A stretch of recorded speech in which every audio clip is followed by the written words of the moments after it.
Hello, Trinity Episcopal Church. It's Tuesday, June the 16th, 2020, and this is my midweek check-in and announcements. So first announcement is next week on June the 23rd at 6:30, we'll be having Books and Beliefs. They're going to be reading Ta-Nehisi Coates' book, Between the World and Me, which is a beautifully written book, but it deals with issues of racism. So it's very topical. The book was picked a year ago, but I'm glad we're reading it now. So that'll be 6:30 on the 23rd, and we'll have a Zoom link to that. You can get the book on Amazon or at your local library. We're starting another book group as well. Paula Wolf is starting a fun book group. It's called Tomb. It's Trinity Online Mystery Bunch, and there's more information in This Week at Trinity about that. So they'll be reading just mysteries and having fun. Susan Blom is starting another book group, a women's Bible study, using the book Sisters in Scripture. There's more information at This Week in Trinity and on our website about that as well. I hate to have to remind you of this, but the virus is still with us. It's alive and well, unfortunately. So even though I know things are getting relaxed, people are going out, more stuff's going on, we really need to do our part to help keep the curve flattening. So please, hand wash, hand sanitize, wear masks, physically distance when you're able. I know it's getting harder and harder to do, but I think we have to play our part in that. And finally, as I mentioned last week and on Sunday, we'll be having some outdoor services. That's been proven that outdoors is safer. It's not entirely safe, but as long as we physically distance, wear masks, and be outside, we can gather. The governor will be increasing the number of people who can gather from 10 to 50 sometime in July, and we'll take advantage of that. So on Sunday, July the 26th, we'll have one service with communion in our north parking lot for 50 people. That's our test run. And then on August the 2nd, we'll have two more services with communion in our north lot. There'll be more information about that. The group that's putting that together just convened today, so we're working hard on that so we can submit our plan to the diocese and get approval for it. I want to talk about the events of what's going on, not just the coronavirus, but the protests and demonstrations and peaceful marches that have been going on now for 3 weeks. I know that it's been a lot about policing, but also the conversation has to be about race. With the killing of George Floyd and now with Rayshard Brooks in Atlanta, we really, we cannot not talk about race.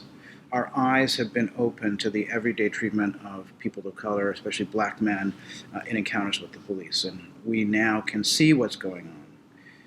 And I think for some people, the talk about race is uncomfortable because many of us were raised in the era of color blindness, that we didn't see color. We were taught not to see color. And it worked well for whites because it upheld the idea that we all achieve our own success by individual advancement, that we ourselves did it, rather than there's any systemic stuff that helps some of us get to the head of the line, not by anything we did, just by the color of our skin. And we showed that video in the sermon on the 7th of June about the $100 bill race and how things in our lives, just the normal things in many of our lives as white people, put us far ahead of the pack. And colorblindness may seem like a good thing, but I want to draw a parallel. It's not perfect. It's a similar. It's actually not even a parallel. It's a similar situation. If somebody says to me that they don't see me as a gay person, they just see me as a person, I don't feel better. I feel invisible. And I know it's not the same because people of color and black people cannot then hide the color of their skin. That is out there for everybody to see. So LGBTQ people can often choose not to come out. So it's not a parallel, but it's something to think about. And that's because I want you to see me as I am, not how you wish to see me. So I think maybe people of color want the same thing. I'm not, until I have more conversations with them, I can't say it.